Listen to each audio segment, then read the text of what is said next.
एक राजा था। वह अपनी प्रजा से बहुत प्यार करता था। वह प्रजा का हाल जानने के लिए साधारण वेशभूषा में घोड़े पर सवार होकर अकेले निकल पड़ता था।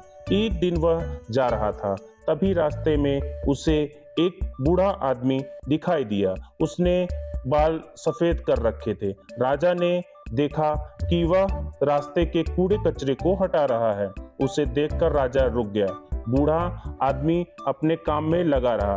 राजा ने उससे पूछा, महाराज, आपकी उम्र क्या होगी? बूढ़े होकर भी आप इतने श्रम कर रहे हो? बूढ़े आदमी ने उत्तर दिया, श्रीमान, मेरी उम्र केवल 5 वर्ष है। राजा ने उससे कहा, आपको शर्म आनी चाहिए। इतने बूढ़े होकर भी आप झूठ बोल रहे हैं। आपको 80 वर्ष से कम उम्र का कौन कहेगा? बूढ़ा राजा की बात सुनकर मुस्कुराया।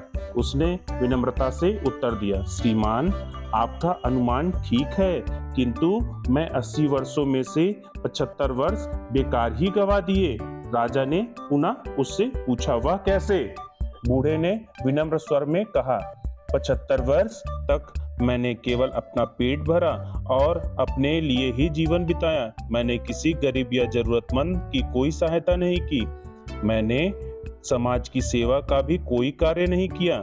श्रीमान, मैं पिछले 5 वर्षों से ही जीवन का उद्देश्य समझ पाया हूँ। अब मैं समाज की सेवा करता हूँ। मैं दूसरों की भलाई के कामों में लगा रहता हूँ। मैं पर्यावरण को स्वच्छ रखने पर भी ध्यान देता हूँ। मैं सभी लोगों को सफाई के लिए और पेड़ लगाने के लिए प्रेरणा देता हूँ। सभी को प्रदूषण रोकने की सीख देता हूँ।